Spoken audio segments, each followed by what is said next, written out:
Bueno, pues hola a todos, mi nombre es Noé Nieto. Eh, Voy a hacer un screencast. De hecho, van a ser varios screencasts de un curso de introducción de Python para programadores. Y esto lo hago porque veo la necesidad en la comunidad de habla hispana de aprender Python y muchos no dominan el inglés, que es donde está la la fuente más importante y más fresca de noticias y tutoriales de Python. Entonces, por eso que me pongo a hacer este screencast y espero que les sea de utilidad. Así que comenzamos. El temario es bastante atractivo, pero también largo. Queremos ver los tipos de datos básicos, operadores matemáticos, ver por qué todo es un objeto, las diferentes estructuras de control, clases, métodos y funciones. También me gustaría platicarle cómo es que dicen que las baterías ya vienen incluidas. Eh, Algunos detallitos con lo que ya yo digo que es la letra chiquita del contrato, cosas que puedes y no puedes hacer en Python.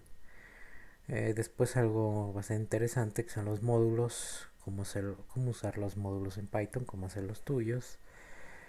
Algo también importante es cómo usar Cheese Shop, espero estarlo pronunciando bien, también llamado el Python Package Index o el índice de paquetes de Python. Cómo usar también huevos o X y VirtualEnv, ¿no? Y por tiempo, pues dónde encontrar más ayuda, ¿no? Eh, este es el temario. A continuación vamos a empezar con una vista rápida acerca de qué es Python. Bueno, Python es un lenguaje multipropósito, un lenguaje de programación orientado a objetos, pero que también sirve como scripting o como guiones. También Python te permite hacer programación funcional, a veces como el que hace Lisp o JavaScript. Y algo bien interesante es que el tipo de datos de Python, ya sea enteros o flotantes, son dinámicos.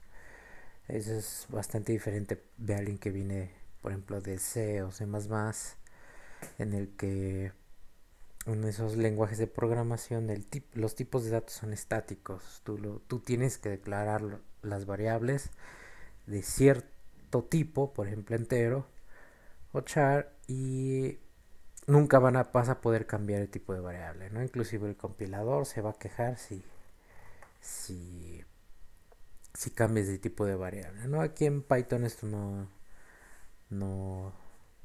no existe.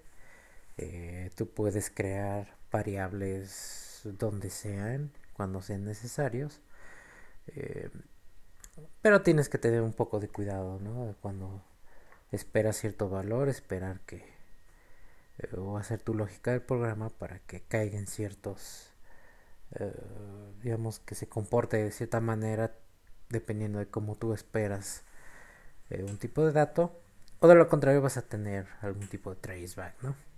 Un error que te va a indicar que la operación que se hizo pues no se esperaba que funcionara de tal manera debido a que hay un tipo de dato que no es el adecuado, ¿no? Otra cosa de Python es que la administración de memoria es automática.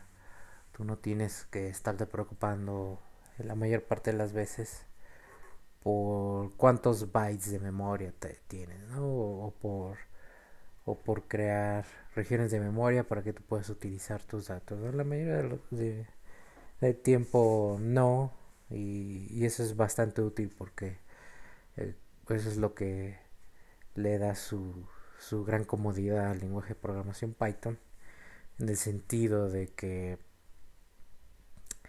eh, pues en el sentido de que tú no tienes que estarte preocupando, ¿no? Por ese tipo de cosas, y te preocupas más en la lógica de tu programa. Hay otros detallitos que me gusta decir de Python, ¿no? Eh, bueno, tiene una sintaxis muy sencilla, algunos hasta confunden Python con pseudocódigo. Eh, lo que dicen las personas que hicieron Python cuando lo idearon, dicen que readability counts. Eso quiere decir que puedas leer el código fuente y lo puedas entender de un solo vistazo, eso sí importa, ¿no? A veces ciertos programadores, principalmente en C, les gusta ofuscar mucho su código, creo. O los perleros, ¿no? O buscar su código, hacerlo muy compacto, a expensas de que 6 meses después no sepas ni qué estás haciendo, ¿no? En Python eso es un poco difícil, ya que la misma sintaxis te obliga a hacer código que está explícito, ¿no? Pero además Python tiene también una comunidad grande de entusiastas, usuarios y programadores. Hay mucha gente interesada en el lenguaje y que lo usamos diariamente y que estamos muy contentos con el uso, ¿no? Que hay muchos problemas que podemos resolver con Python sin tener que pedir ayuda a otros lenguajes. Eso no quiere decir que Python sea la panacea, ¿no? Tiene sus límites y conocer esos límites es lo que te da también esa buena idea de lo que puedes hacer y lo que no puedes hacer. Como ya he dicho, Python es un lenguaje multiparadigma, o sea, puedes hacer programación orientada a objetos, programación funcional, etcétera, etcétera, pero también es multipropósito. No es un lenguaje de programación que esté orientado solamente a un tipo de problema. Eh, yo he utilizado Python en administrador de servidores, tanto como scripting, y también mucha gente lo usa ya en granjas de servidores. También hay gente usando Ruby en granjas de servidores para controlar procesos y también se puede hacer en Python. También se puede utilizar en sistemas distribuidos, donde distribuyes procesos por varios distintos nodos, ¿no? Cada nodo sería una máquina, sistemas distribuidos. También para hacer paralelismo en diferentes formas, ¿no? Con hilos, multiprocesos o multiprocesamiento simétrico. Cuando se trata de hilos hay algunos detalles que después vamos a platicar de ellos, pero también lo puede hacer para la gran mayoría de las veces. También puede ser una interfaz con hardware y drivers gracias a que Python está escrito en C y C++, hasta donde entiendo. Y entonces también se han preocupado para hacer las cosas fáciles para interactuar con código escrito en C y C++, o incluso en otros lenguajes de programación, ¿no? Eh, pero gracias a que se puede hablar relativamente fácil con módulos escritos en C y C++, es posible que Python se, se comunique directamente con drivers, incluso con hardware, ¿no? Gracias a un driver, ¿no? También puedes hacer interfaces gráficas de usuario. Mi favorita es GTK. Otros les gusta mucho Qt. También puedes hacer algo con las librerías que trae Windows o las de Mac OS X. Y últimamente se ha estado metiendo Python en sistemas embebidos o sistemas empotrados, como algunos les llaman. Eh, pues ya ustedes sabrán que hoy en día, en el 2012, las computadoras se están haciendo cada vez más pequeñas y más poderosas. Y cada día es más posible y más factible meter un intérprete de Python para hacer algún procesamiento, ¿no? Pero también Python se utiliza en la web. Yo mismo uso mucho la librería de SOAP, Plone y Grok, pero también otras librerías que se llaman Paramith, eh, TurboGears y Repose, BFG.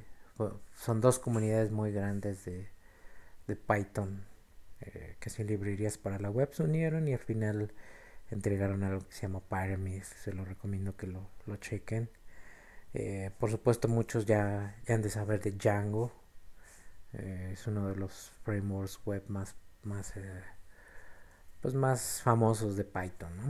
TacherPy, Rexeo, PyPy, se llama Button, pero ellos dicen que se llama Button.py, y Flask, que son frameworks, mini frameworks de desarrollo. Generalmente tienen uno o dos archivos de Python y eso es todo el framework, a comparación con Zope, ¿no? O Django, que pueden ser miles de líneas de código.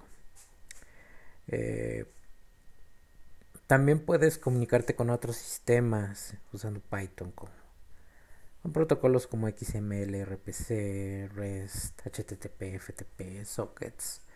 De hecho, casi cualquier protocolo que esté en boga hoy en día, y debe de haber una librería ya incluida eh, en la librería estándar de Python que dé soporte a algunos de estos protocolos, o como una librería externa, ¿no? Obviamente también se puede hacer muchas cosas con multimedia. Disculpen. Blender, algunos sabrán, es un programa bastante poderoso de una suite de diseño en tercera dimensión, y se puede extender o programar algunas rutinas de Blender en Python, ¿no?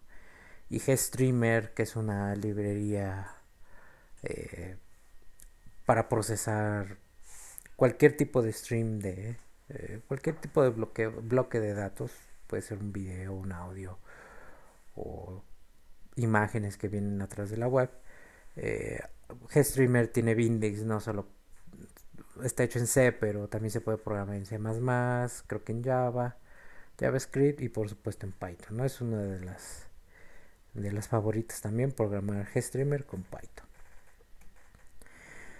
Eh, Python es multiplataforma. Eso quiere decir que si tú no usas cosas muy específicas de un sistema operativo, es muy probable que tu script o tu librería funcione sin modificaciones en cualquiera de estas plataformas, ¿no? Windows, que a mí no me gusta para nada, pero bueno.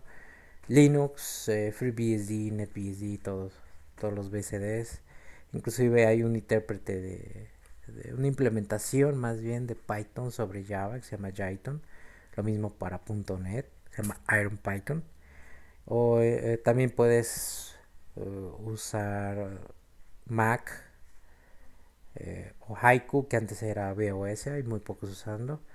De hecho, la mayoría de los desarrolladores, o muchísimos desarrolladores de Python, eh, utilizan Mac. Muy pocos utilizan Windows. O la mayoría utilizan algún tipo de Unix, ya sea Mac o Linux. Así que si tienen la oportunidad de aprender Linux, háganlo ahora porque está tomando bastante fuerza. Y también, regresando al tema, hay un intérprete de Python, ¿no? Sobre Python, que se llama PyPy, ¿no? Inclusive dicen que a veces es más rápido que C, que cosas compiladas en C, y ustedes, eh, si quieren investigar cómo es posible eso, eh, vayan a preguntar acerca de PY o PyPy, así le llaman. Ahora, ¿quién usa Python? Bueno, espero, como esto está grabado como un screencast y lo va a subir a YouTube, espero que ninguna de estas empresas me venga a decir que quite su logotipo. Eh, pero estas y muchas más utilizan Python para hacer sus cosas, ¿no? Uno de los más grandes promotores de Python es Google, ¿no? Facebook utiliza mucho PHP, pero también utiliza Python, ¿no? Inclusive los de Microsoft. En fin, muchos, inclusive Red Hat también, el instalador de Red Hat o Fedora está escrito por completo en Python. En fin, hay muchos que están utilizando Python, así que si ustedes se quieren subir al carro de estas nuevas tecnologías que están haciendo estas empresas, pues puede empezar con esto, ¿no? Eh, Versiones. Python 2.0 salió en el 2000. Hoy estamos en el 2012, entonces hace 12 años que ya sale, que estamos trabajando con Python 2. Yo nunca trabajé con Python 1, así que no podía decirles cómo era. Pero yo empecé creo que con Python 2.1, entonces ha ido modificándose un poquito, evolucionando, haciéndose más fácil durante los años. Y no sé si en 2004 salió la rama 2.4, eh, pero hay algunos servicios y algunos programas que todavía tienen dependencias con Python 2.4. Me recuerda, por ejemplo, Plone 3. Ahorita la última versión de Plone, que es un CMS escrito en Python. Plone, la última versión de Plone es Plone 4.2, pero hay gente que todavía utiliza Plone 3.3, entonces se quedaron en la 2.4, ¿no? Sí cambian muchas cosas de versión en versión de la 2.4 a la 2.5, a veces cambian algunas cosas que no están. Por eso que algunos que van optimizando los librerías y programas para ciertas versiones específicas, ¿no? O dicho de otra forma, rompen compatibilidad hacia atrás para poder avanzar como va avanzando el lenguaje. Eh, Dicho sea de paso, a partir del 2012, cualquier versión menor a 2.7 es obsoleta ya. Algunos usan todavía, además del Python 2.4, el Python 2.6, pero ya son muy poca gente. La mayoría, ya inclusive todas las distribuciones, si no están distribución de Linux, por ejemplo, si ya no están metiendo Python 3, ya están metiendo de seguro la última versión de Python 2.7. Entonces, esto es para que se den una idea de que si su servidor o su máquina trae un Python 2.5 o Python 2.4, está viejo y o actualicen su distribuidor, su distribución o su intérprete de Python para tener lo último, ¿no? Eh, des- Hay una... Ya están saltando de versión. Eh, lo que quiero decir es que ya viene un Python 3, de hecho ya existe. Eh, Le decían Python 3000, le llamaron, pero ya inclusive ya avanzó Python 3000, ya se lanzó la primera versión que era 3.0, ya salió la 3.2, 3.1 y está por salir la 3.2 hasta donde sea, o si no ya salió. Eh, lo malo de Python 3 es que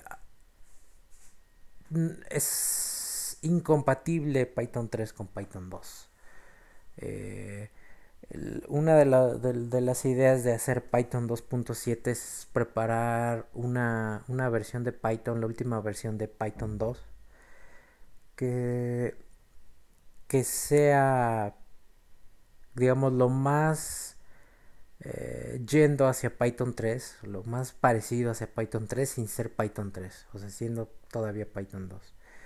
Entonces, el asunto aquí es que hay muchísimas, miles de librerías que están hechas en Python 2, para Python 2 que van a funcionar perfectamente, pero cuando las empiezas a usar en Python 3, pues realmente no funciona, ¿no? Cambió la sintaxis o cierta librería ya no existe o le cambiaron el nombre. No es tan grave porque hay la misma gente de Python ha escrito scripts que hacen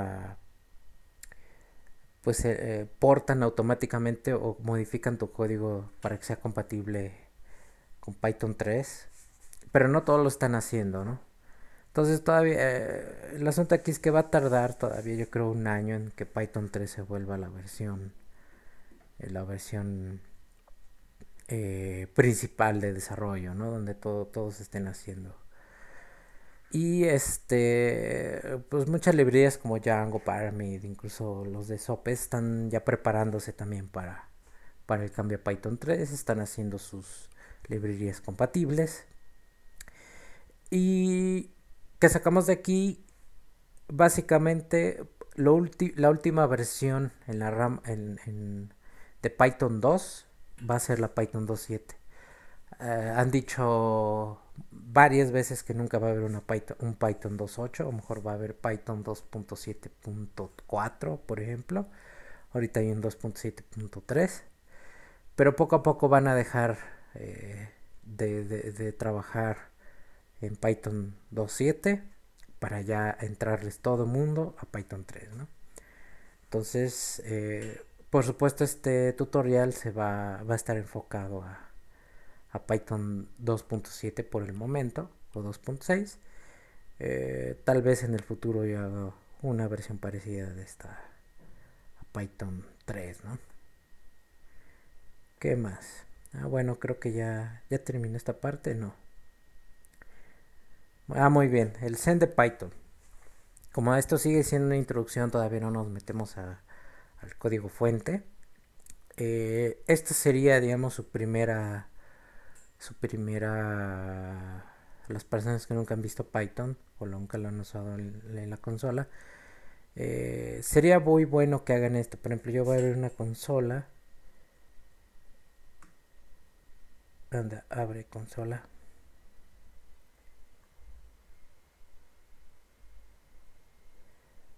Consola.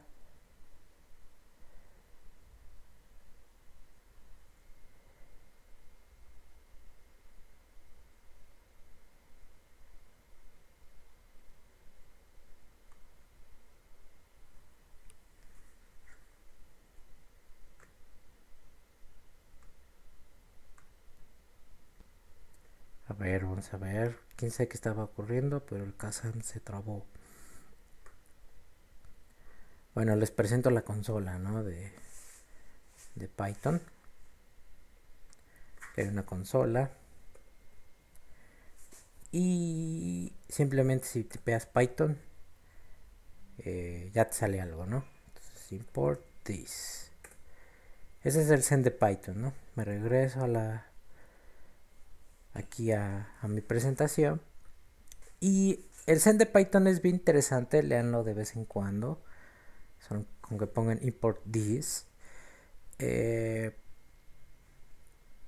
Nos dice más o menos, nos da ideas de cómo es que están ellos diseñando el lenguaje, ¿no? Para los que no saben inglés, les voy traduciendo, ¿no? La primera dice que bonito o bello es mejor que feo.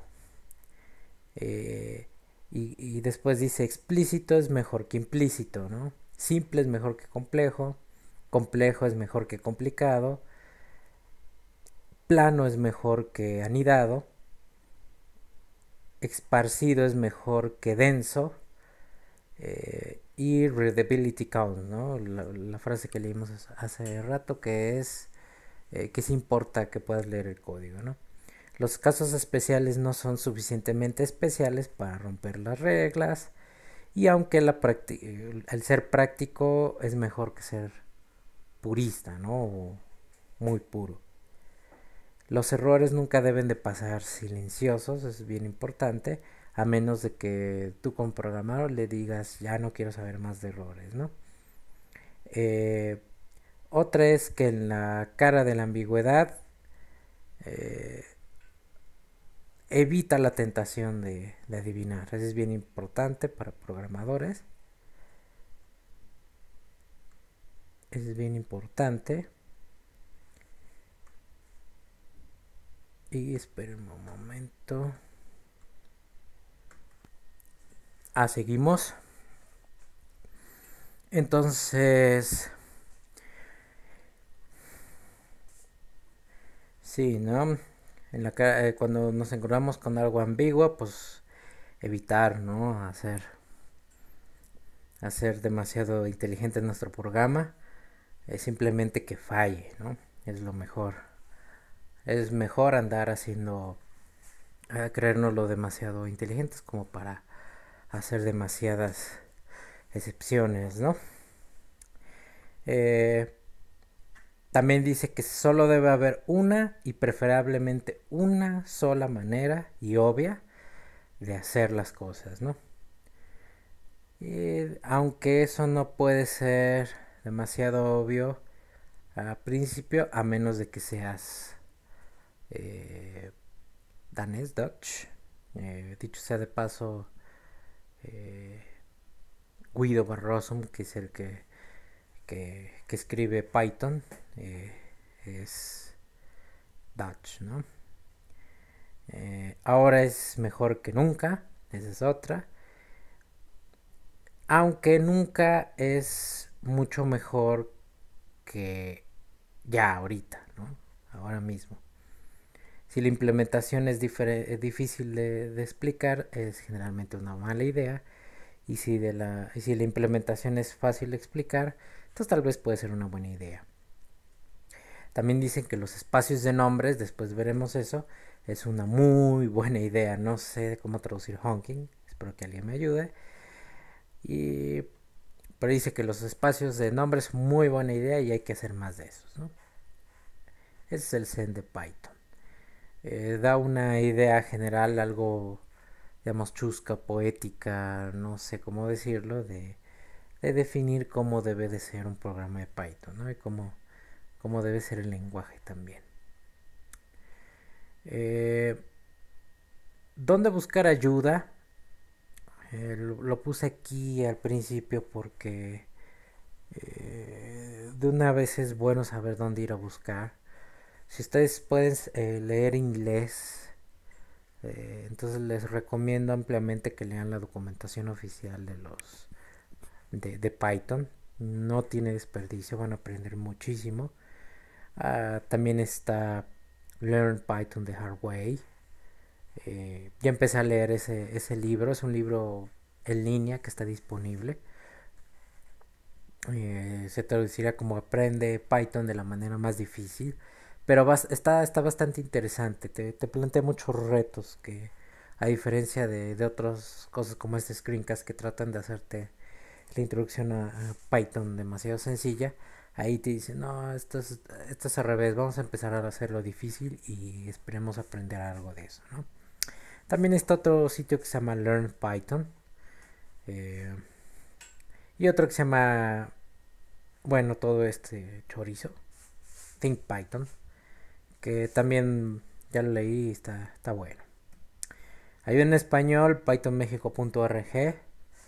Si ustedes están escuchando Screencast fuera de México, les tengo una buena noticia que es muy probable que tengan un grupo de ayuda en español. Más si están en Argentina, que hay una comunidad bastante grande, o en Brasil. O en Venezuela también hay mucha gente interesada en Python, muy profesional, muy buena. Y si quieren meterse a la lista de correo de Yahoo de Python México, SMX, MX Groups Yahoo, se dan de alta con la cuenta de Yahoo. No sé si pueden conectarse con Google o Hotmail, pero se dan de alta ahí y pueden preguntar cosas, cosas sencillas, cosas que aparentemente parecen tontas, pero es mejor preguntar y no quedarse con la duda, ¿no? Y bueno, eso es todo por hoy. Esta es mi información. Como ya sabes, mi nombre es Noel Nieto. Este es mi email, mi página web y también mi Twitter, ¿no? Estaré enviando más screencast. Así que esta es la primera parte y esperen otras más, ¿no? Para acabar este curso. Bueno, muchas gracias. Bye bye.